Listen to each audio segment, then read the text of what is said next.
Hey guys, it's Comicbookjunkie here. I was tagged in a video by We Love Comics on wanting me to put together my top 10 list for modern day comics. And I thought for a while how to put this list together. I have some pretty cool modern day comics, but not a ton of them. I do have the first appearance of Deadpool in a 9.4 signed by Stan Lee that I'm not going to show today. I've shown in other videos. I have a first appearance of Cable in 9.8 signed by Rob Liefeld. And then also Gambit, signed by Chris Claremont, Stan Lee, Andy Kubert, and Jim Lee. But most of the stuff that I collect in the modern is not either Marvel or DC, so I was going to kind of show off a handful of books from the modern age before I go into my top 10, which I cheat a little bit on my top 10 as well, as you'll see as I get into the list. You're supposed to tag 7 other people. I'm just going to leave it as an open tag to the group. I mean, if I could ask any one person, I'd love to see what Rob WiseGuy82 would say, because he also picks a lot of independent type books, and I know he's got a lot of cool, very limited type stuff, so it's pretty neat.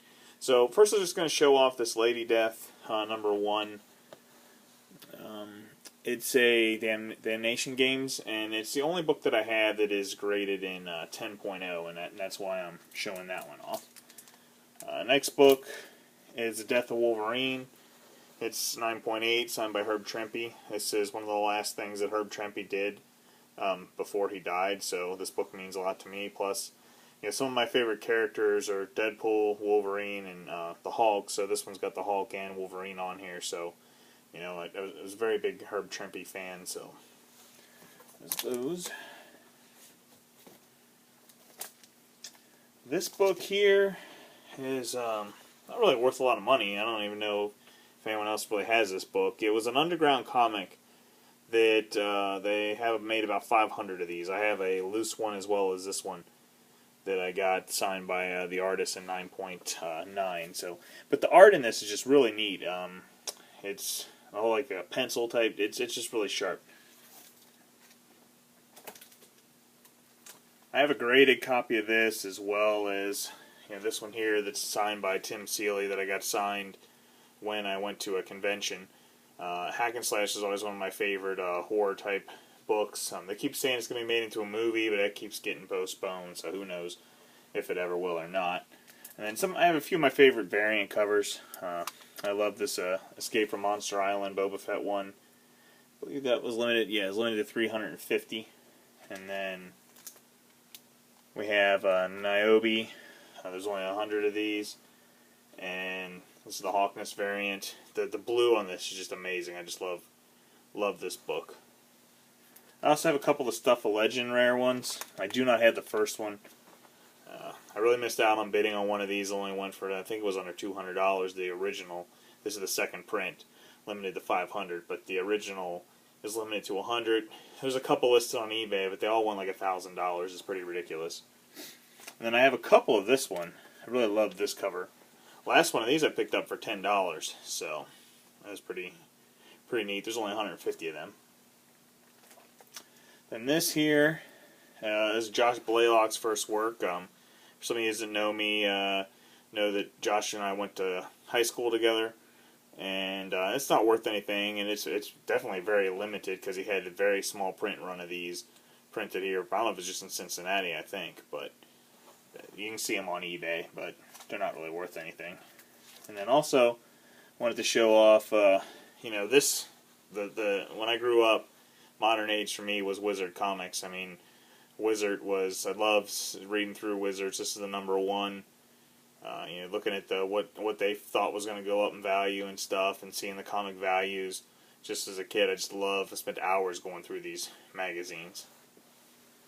So now on to my top actual 10. So coming in at number 10 is basically 2 books here. So we have Harbinger number 1. That's also signed by David Lapham. And then also 9.8 version of Harbinger number 0. So Harbinger number 1 is about 48,000 of those. And then the 0 pink version, there was only about 2,000.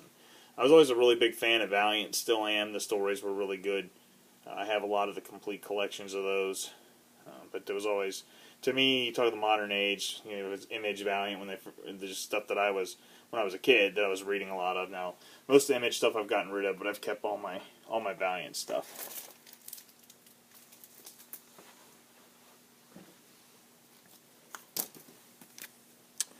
Next, we have Mr. T #1, Mr. Biz. This one's graded at 9.8, and it's also signed by Miguel. And then this one here is signed by Steranko. Now, as the story goes, there's only 15 of these, supposedly, but that's the colored one. I'm not sure how many of this one. This was a Comic-Con exclusive that they also printed. And it's definitely really rare. It's not worth a whole bunch, but it's definitely really rare. And as a collector, I think that's pretty cool that I have 2 copies of these that I've managed to find. You'll see a lot of my stuff is rare stuff versus necessarily dollar value. And these are in the order of my top 10 favorite, not necessarily in a value order. Next we have Evil Ernie #1, graded 9.0, signed by Brian Pulido. And there was about 12,000 of those printed. After that, we have Scud #1, which is also signed by Rob Shroud. I believe there's only about 2,000 to 3,000 of these. It's hard to find them in really good condition, too. I'd love to get a graded one someday. But this is, if you haven't ever read Scud, it's a great trade paperback to pick up. It's very funny. I think it'd make an awesome Adult Swim cartoon. It'd be definitely pretty funny. And I also have, with Scud, I thought I'd show off this #18. It's pretty rare. It's a alternate cover. From what I've read, there's about 500 of these in existence.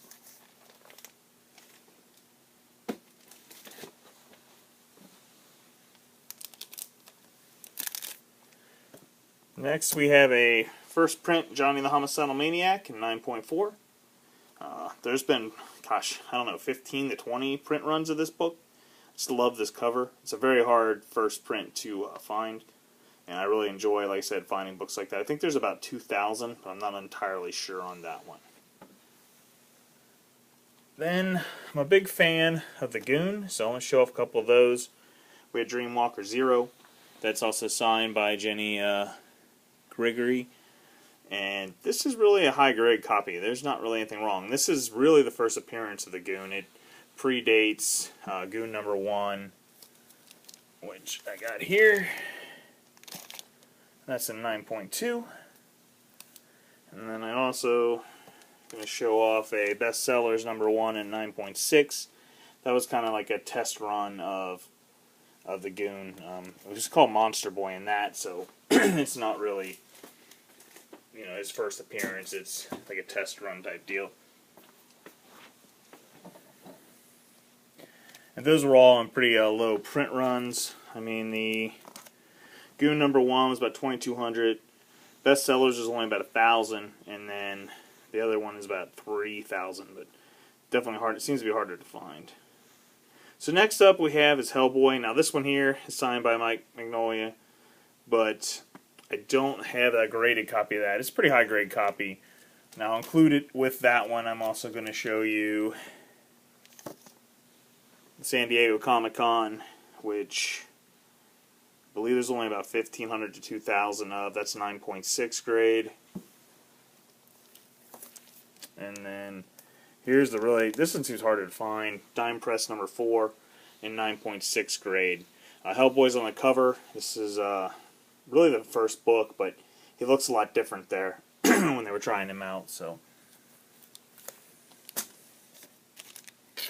next book we have is Preacher #1, and there's about 20,000 copies of this. I just recently got actually this book, got it for a really good deal. It's a great story. If any, I'm sure most of you guys have seen it. I've not watched all the TV show, but it definitely is a pretty valuable book. At one point in time, this thing was like $1,000 at 9.8, but it's come down a lot. Now, next up, value-wise, isn't a ton of money, but I love these books.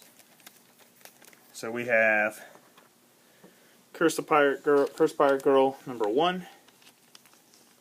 I have #2. And the first one is signed by Jeremy Bastian, and then number 3. Now, number 2 seems to be harder to find. You can still find these on eBay. I really recommend if you guys get this, you get this in a non-graded copy just so you can look through it. The pages are awesome, just the way the art's done. I find myself staring at this set of books. There was one of them for sale. There was an original set that I think there was only about 300 of that was printed a couple years before these. And there was one that was on sale on eBay, gosh, probably about 8 months ago. I tried to get it, but it went for a ton of money.